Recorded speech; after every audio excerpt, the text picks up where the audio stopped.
Before we get started, we want to recognize the Indigenous peoples of Trathdia and Guyana for welcoming all of us to your homelands, and you are the most gracious hosts by even having Ayahun prepared. We're really grateful to be here. Guyana to the University of Alaska Fairbanks for hosting, and First Alaskans Institute for bringing us, all the staff who worked really hard. We're having a really good visit. I'm just going to begin here with my family line, our family line. Apagaluhka hua anamkun angatdwaran ankuk ungalaklu was kasagat stun John Olympic Mary Gregory Thu. Apagaluhka atamkun Robert Salmon ankuk Marjorie Jones Thu New York Agamute. Banikaguna Makujim, Dan Salmon Thu, Waskasagat Stun, Julie Olympic, Dan Salmon Thu. Huinga atka apabi kaingunga, iriaragamiungugut. Winga atka naruyawa, iriaragamiungunga. We are from Igyagig. It's the place that it's the place that we belong to. It is on Lake Iliamna, where it drains into the Kwijak River. The Yupik-speaking professionals in this room will know that Igyagig means like a throat that's swallowing the water, as you can see in the photo right there. That is how Igyagig was given its name. In English, I'll repeat what AlexAnna just said. We are the grandparents of Robert and Marjorie Salmon and John and Mary Olympic, and our parents are Dan and Julia Salmon. And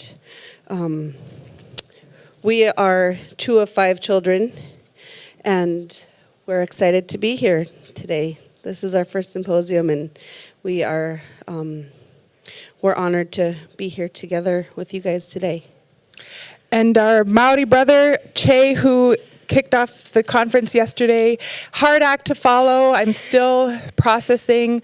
The river is us. We are the river. For Yupik people, the way we identify with ourselves are on the landscape, and we happen to be named for being located on the largest lake in Alaska as it drains into the Kwijak River, and it feeds into Bristol Bay. And this pristine watershed supports the largest run of sockeye salmon left in the world. Okay. I didn't get a lesson on the clicker, so Alex gets to be clicker boss. I'll need the stick for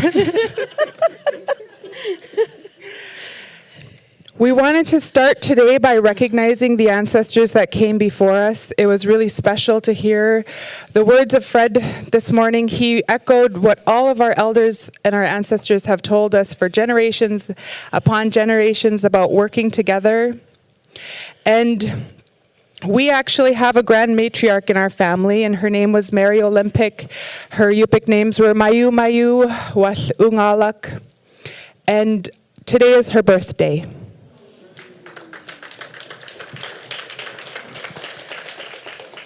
So it's no coincidence, being Native people, to be expected to talk about tribal governance on the birth date of one of our founding fathers.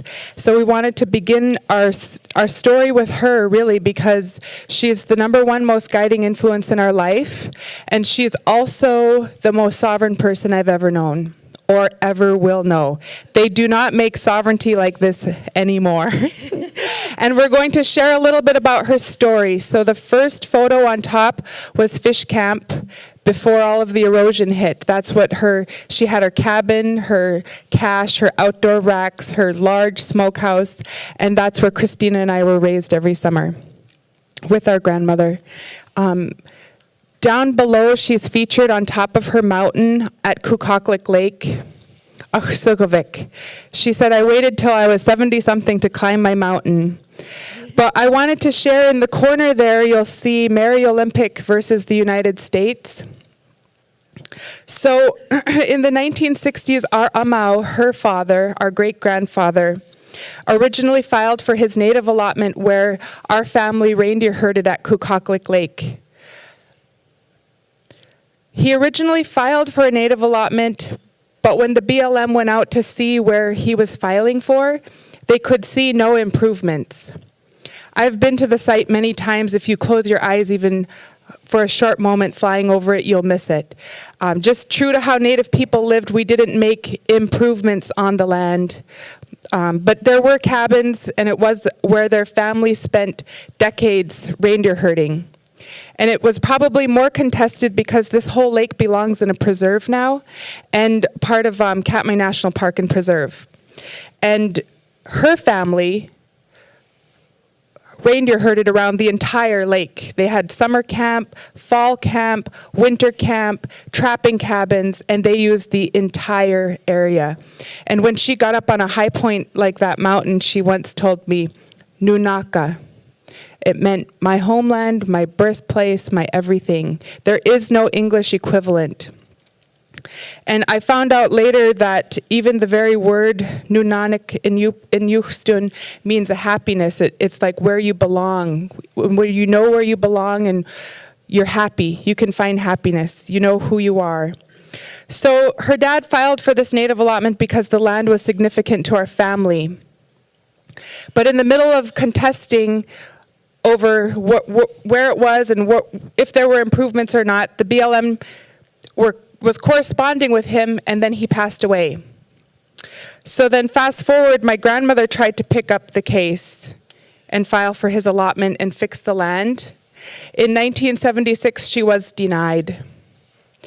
Then in 1980, they appealed again because Anilka had passed by then, and they thought, well, if you read into it, it's all kinds of details, and the devil's in the details, Liz, of why they kept on denying her. So then in 1982, she appealed again and was denied.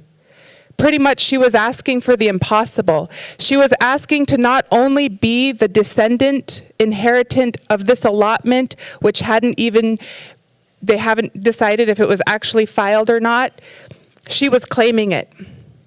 And not only was she going to claim that inheritance, she was going to fix it so that it was actually the land that they lived on. So she really was asking for what they thought was impossible. And she was told no once, twice, 3 times. She never gave up. So in 1985, finally, Chief Judge Fitzgerald ruled in favor of Olympic's partial summary judgment, and she was allowed to not only amend that native allotment, she was the inheritant of it. And because of her persistence, our family owns this 160 acres within the preserve today.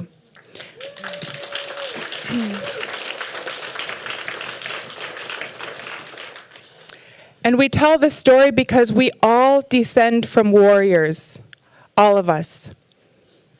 This was coming from a lady who had no formal education, who was just stubborn and knew what she wanted, and didn't sit around and let other people tell her what she could and couldn't have. She just went out and did it.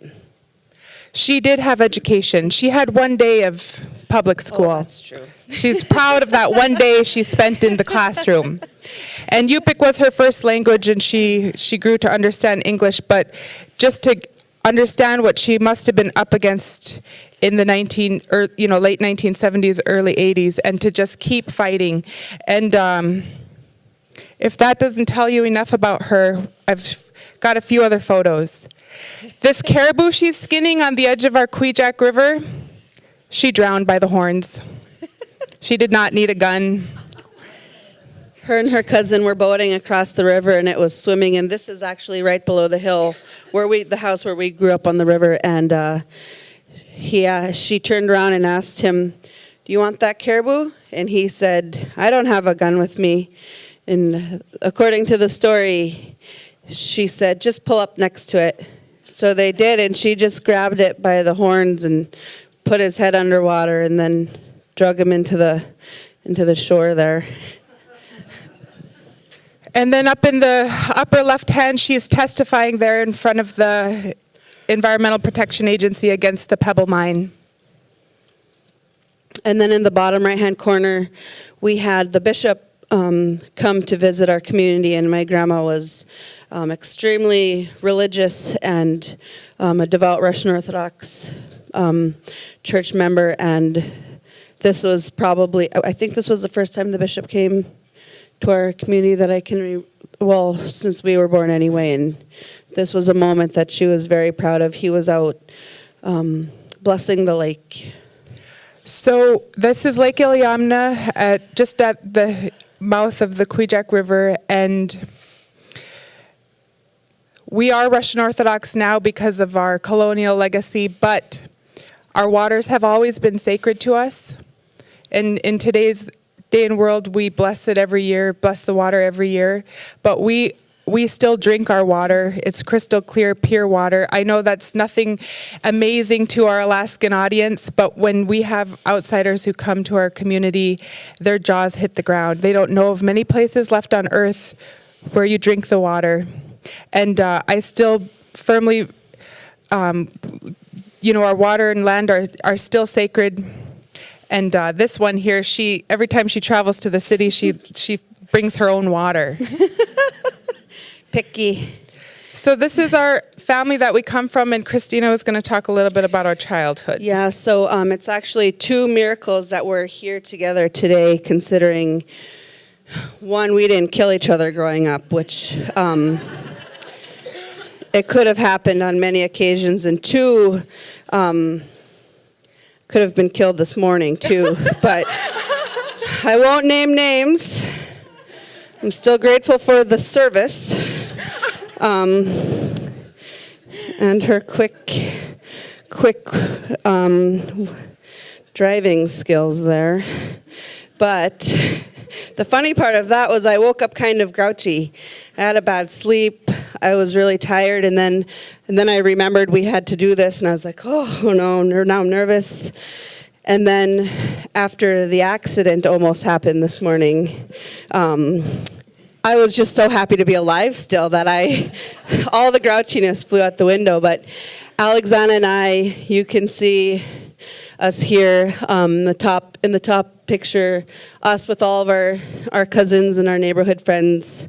And in the bottom photo, our crybaby little sister. Good thing she's not here. She would be mad if she saw that photo. But that's usually how our childhood went. I was looking really mischief in the pigtails, and AlexAnna's always been very serious, and our sister is usually crying. And we were laughing about being asked to co-keynote because, let's say, 20 years ago, that wouldn't even have been an option. The three of us sisters had to share a room, and we have two brothers, but we never got along, and we couldn't wait to be away from each other. And then you fast forward to today, and she lives across the street from me, and we serve on the council together, and we serve on the corporation together. Oh my gosh, we do everything together. Yes. And now we even have to conference together. It's a good thing, though, because when my kids are being rotten, I send them to her and vice versa. So I just wanted to show that picture up above because we do come from a very small village. That is also, that's just what happened when influenza hit and our entire village nearly died out. We've been regrowing ever since. When we were little, there were 25 of us. Our population's almost at 70. Yeah. That has nothing to do with this or my 6 children.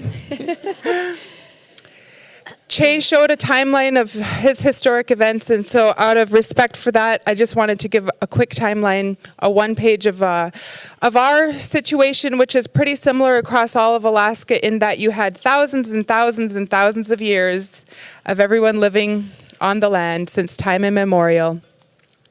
Then we had the Russian-American period, and that's why you see Russian Orthodoxy in our area. And then we had the early American period, which our river being a significant salmon stream had all of these canneries operating, all of these people from all over the world coming in to fish our bay. Then you had reindeer herding and people just living in different areas out on the land. Then you had your era of land land claims. And what I want to say about Alaska is we are so fortunate in that with my grandmother and our great aunt and people who are still alive today, we have the last generation of people who lived on the land in a time before formal land ownership as we know it. It was, as my grandma shared, Nunaka. She was looking over 60-mile radius. It all belonged to their family. So these people lived without any of these imposed colonial policies when it related to land. In my opinion, in our area, they lived pretty free when it came to, you could just go out and build your cabin, build your fish camp. And nowadays you can, obviously, but then you could. And so our elders still come from that opinion. And they feel that way towards our corporation lands. So you could see then you have, once our land base was selected and we have 66,000 acres, we have our entities that were established.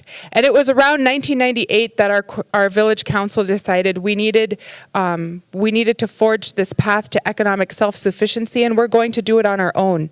And we're going to do it in a way that's compatible with our way of life.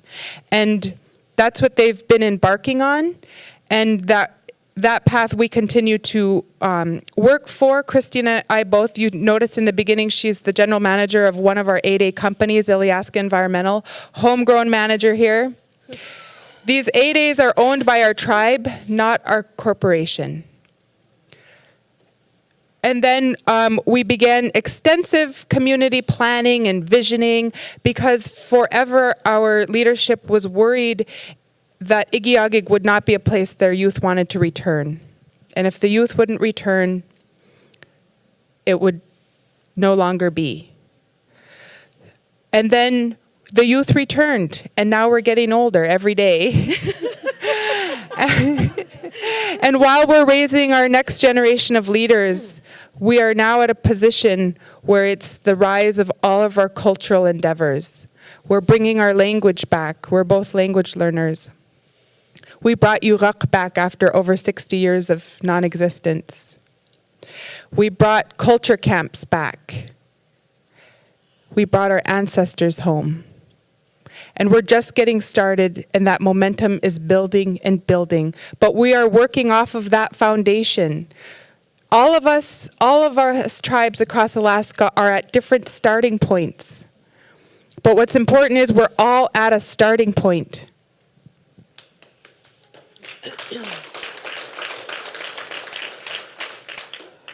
And now we're just going to go through some slides that might be conversation pieces, but I think a lot to do with Igiugig's cooperation and what Fred said, we must get along.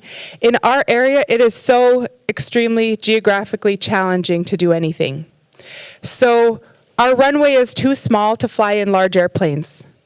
And then the lower part of our river has this beautiful mecca for rainbow trout, all of the fish we have, all of the birds that nest. It's our breadbasket.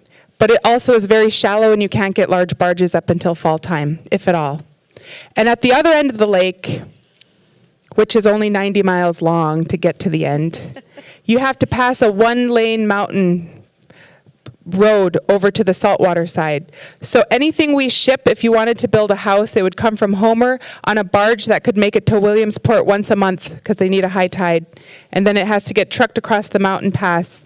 And then you need several days of good weather to get it down that lake, which a lot of people think is an ocean. So we're always working together and in partnership to make any project that we do local a reality.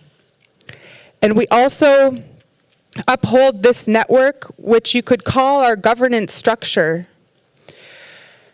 which is an indigenous network that our grandmother and her peers made sure was foundational to anything we did in Igiugig. And that's what we're able to uphold here today. So I don't know if Christy wanted to talk about that. Oh, I just think it's important that people realize a lot of the work that AlexAnna and I get to do today is because of the work that our grandparents did, and we were blessed with very strong leaders in our community, and we realized that a lot of communities are not at the same position as we are today. And that doesn't, that's coming up later. We talk about our challenges as well, but our community is very much driven by what's best for everybody, and that usually means we listen to the elders and we listen to the children. Children are invited to all of our meetings. They sit in on all of our visioning meetings, and we listen to what they have to say, because not too long ago, we were the children sitting at those tables saying, well, we think we should have, and it's because we had elders and people who are running our community who listened to us, that, and that's why we're here today. And it wasn't always rosy. So there was a time when the village council building even sat on federal aviation property. They needed an act of Congress to even secure tribal headquarters. There was a time that our Igiugig Native Corporation went completely bankrupt, and our elders were afraid they were going to lose the land. They have gone through monumental challenges to set up, and that is why we are set up like this now, that the people and the values come first.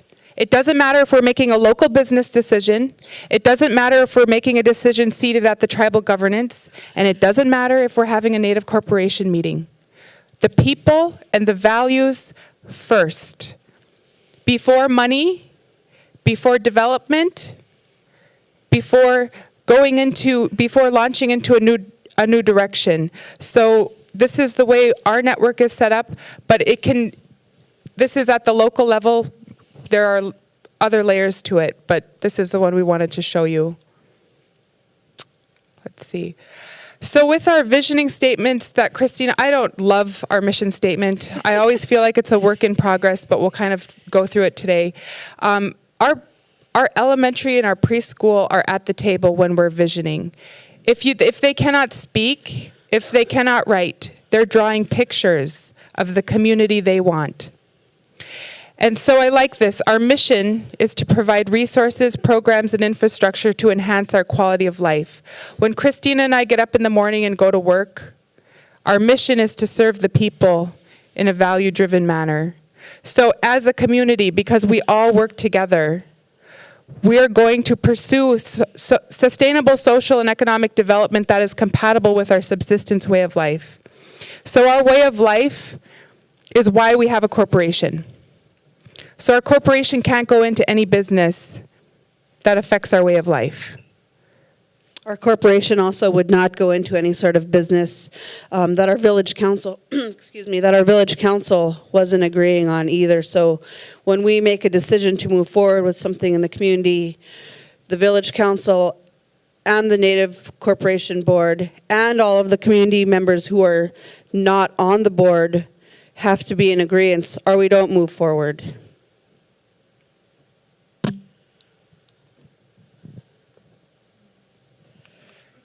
This picture at the bottom of my grandma's newer smokehouse is just another example. That's located on corporation land. It's not even on an allotment.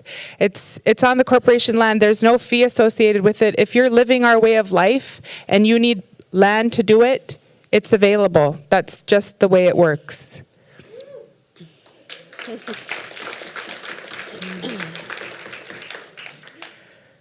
We invest in lifelong education. That's part of our mission statement. And that means we don't send our kids to 8 hours in the public school and expect those imported teachers to teach them what's important.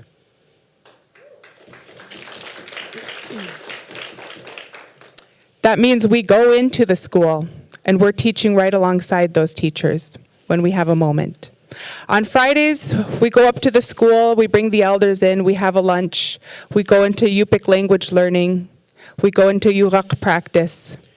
Then we get with our kids and we read one-on-one.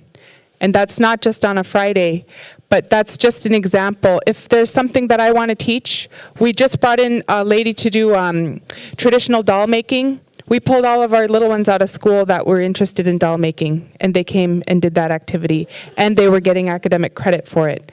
We are making sure that they are getting a local-based education. We don't care what the district has written down for them. Yeah.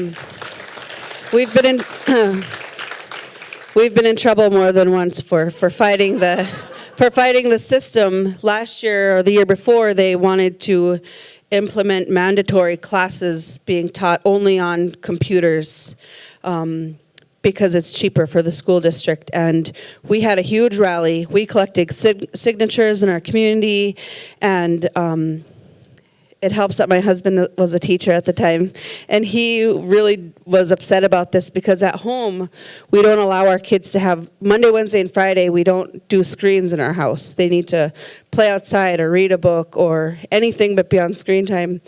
And I asked the superintendent, what are you going to do then if I tell you, no, I don't want my son to be in this math class online? He struggles with math already. Having to do his class on a computer won't help. And he didn't have an answer for me. So, and I was actually upset that I missed the meeting, but he didn't have to take the class. They accommodated, because I said, what are you going to do, kick him out? Like, you can't just kick a 5th grader out of school because his mom doesn't want him to take an online math class. So the thing that I love about our school is that we rally together, and on any given day, you'll find parents in the classrooms helping out, reading, sitting at lunch, and that just goes back to reinforce how much we love our kids and how important they are to us in the community. So down below there, they're learning about the life cycle of baby salmon. They raised them from eggs and then they're releasing. And then up in the corner, they're learning how to grow potatoes because food security is very important to us, and we have a local agricultural complex now. And down below, they're getting ready for doing some Native Youth Olympics. Is that you? Yeah. We take our kids on a week-long goose camping trip as part of their education. The school district hasn't found that out yet, that we do it during, but we do it. We're so proud of our kids. Any ideas they have, we have to support them. They learned about decolonizing your diet, like how harmful the food we're eating today is. And they wanted to go about their own experiment where people would get their baseline health checked before, and then they would go on 6 weeks of eating native or local grown foods, and then get their health checked again.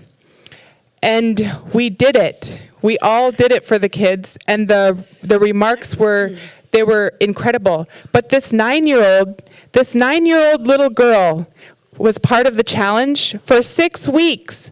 I came home, I bought a tray of donuts for those who were not on the challenge. I said, hey, do you want a donut? She goes, oh, those look so good after the challenge. And I ate 3. And then they packed all their gear and they went on a hike to our mountain.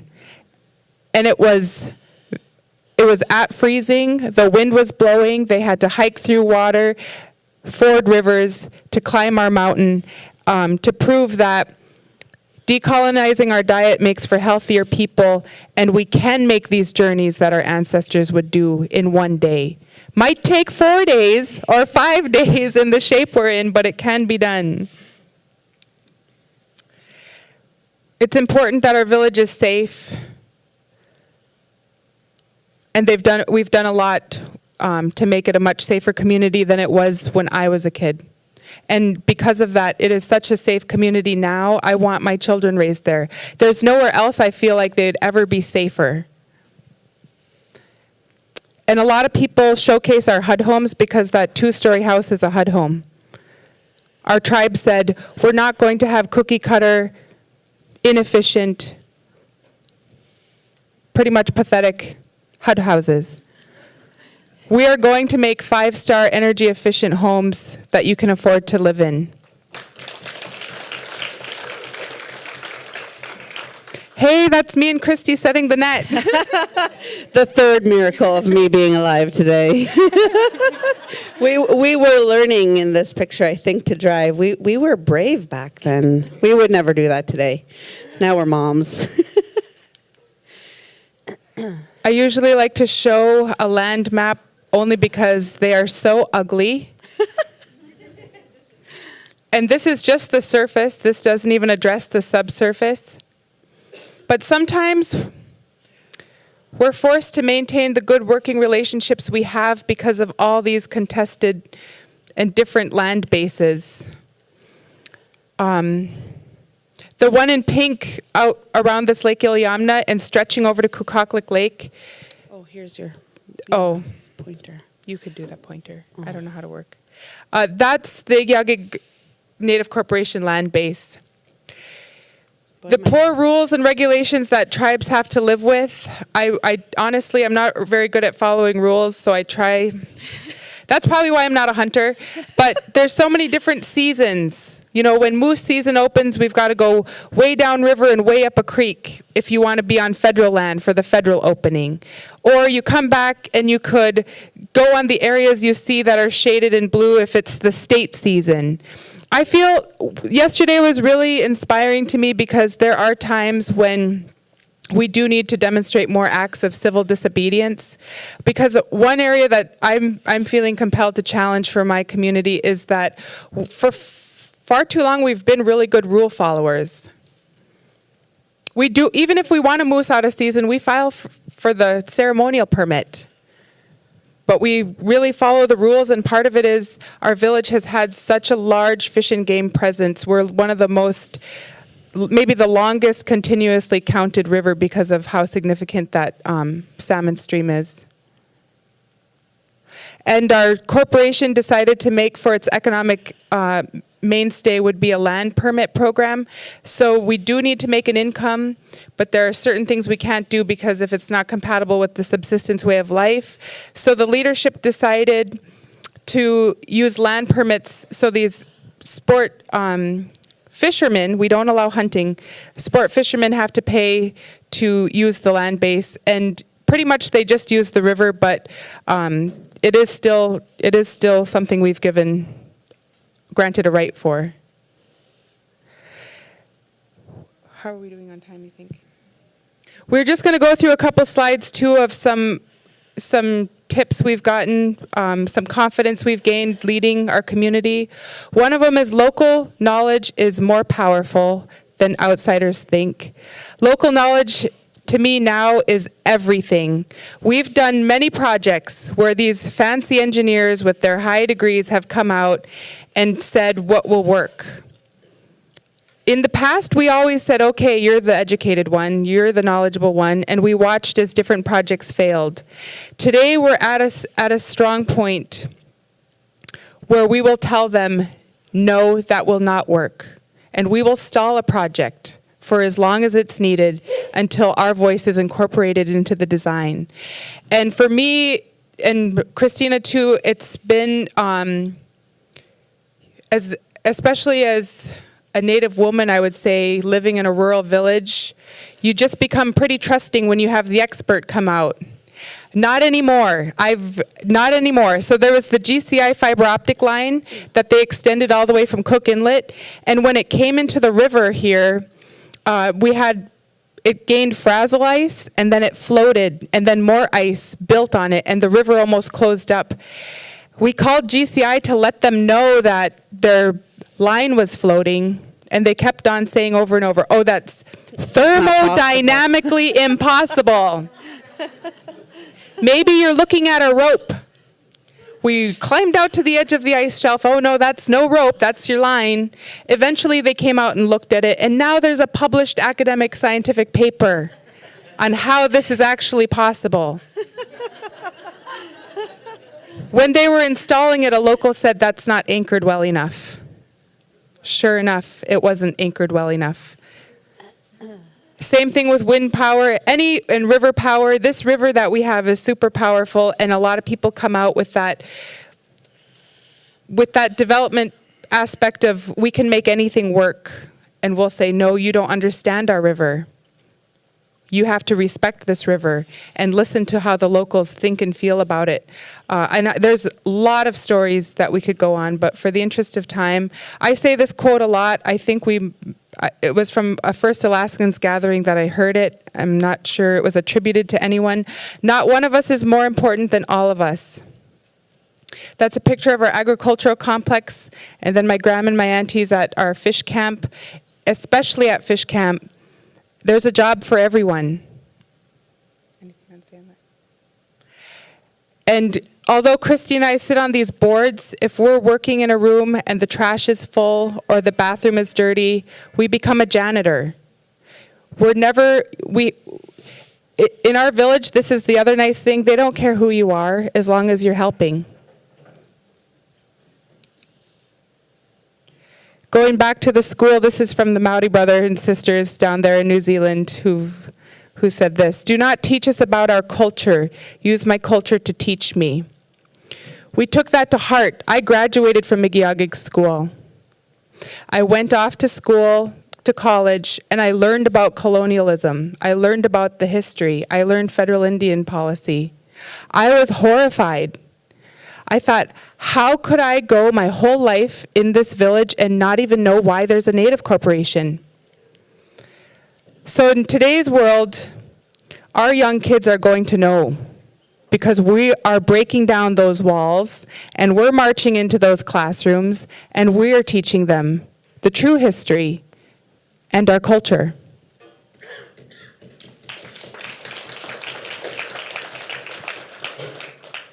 We were one of 12 schools back in this year that were recognized for highest performing schools. We were one of 2 rural village schools to achieve that status. Everybody else was on the road system. So we were really proud that our model is working. 2 years in a row, we were 5-star school. This was a quote from my gram. She said in Yupik to me, "The people, animals, trees, leaves, even the grass, they understood each other."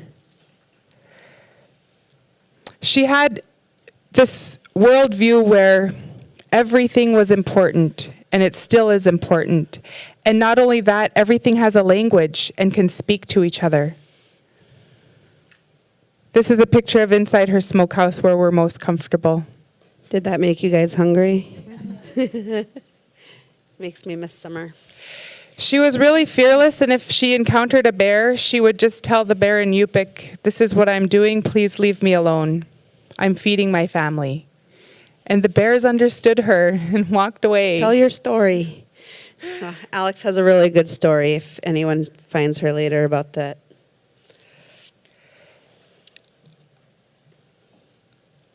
This is my quote. "Everything we want to be today, our ancestors already were." This is our old village that died from influenza. It's one of the only pictures I have of it where our great-grandmother was from. But in it is a kayak, 3-hole kayak. Those were the most efficient that were ever built. And the way they processed fish and did food preservation, that was the best it was ever done.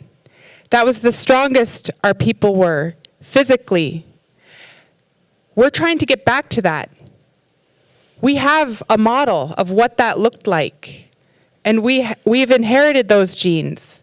What we're trying to achieve here is not impossible, it's attainable. It already was.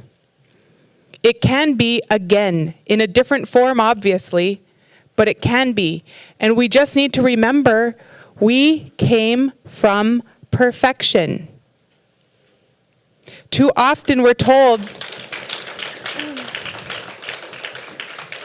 too often it's the situation of the savages, the uncivilized. This is why you needed all these laws. This is why you needed to own land. Blah, blah, blah, blah. What I think is we came from perfection. And this other part is from an elder who was talking about corporations. I asked him what a corporation was. He said it's about the land.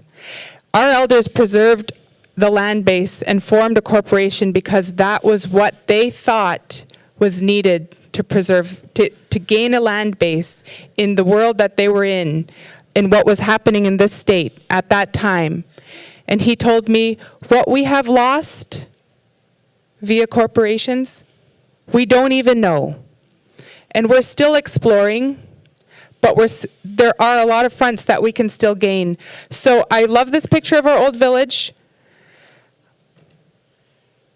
In September 2017, we had found out in 2015 that 24 of our ancestors were dug up and stored at the Smithsonian Museum and studied, and we requested for them to be repatriated.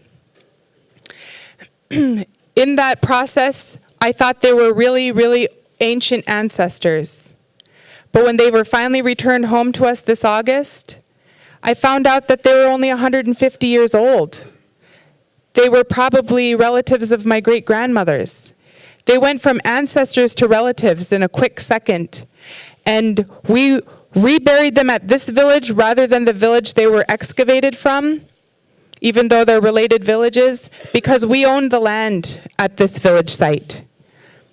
And we have control of it, and it's where we had a church, the last church that we've had. So we reburied them there, and we gave them a Russian Orthodox funeral, and we gave them a traditional Yupik Yurak, because some of them were Russian Orthodox, and some of them were not, and we wanted to respect that. But bringing our ancestors home was by far the most powerful experience I've ever had in my village.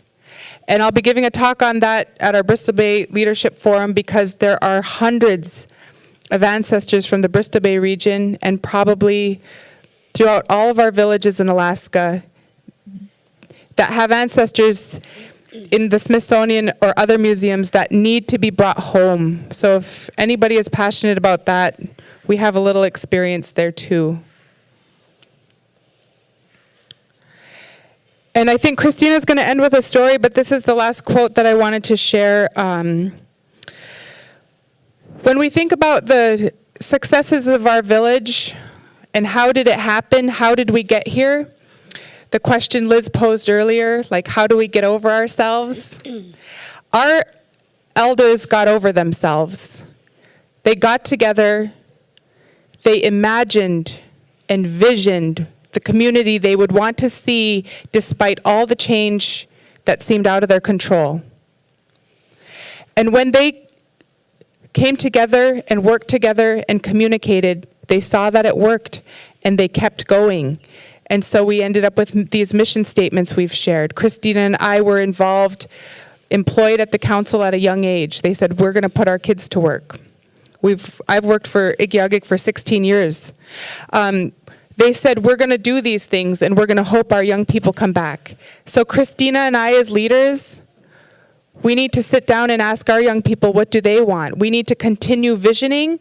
And even though it might seem like everything is impossible that needs to be done for our tribal communities, and trust us, we wish there was more we could do on all kinds of fronts, but we have limited human resources. We just have to remember this quote. Before effective nation building can happen in reality, it has to happen in the imagination.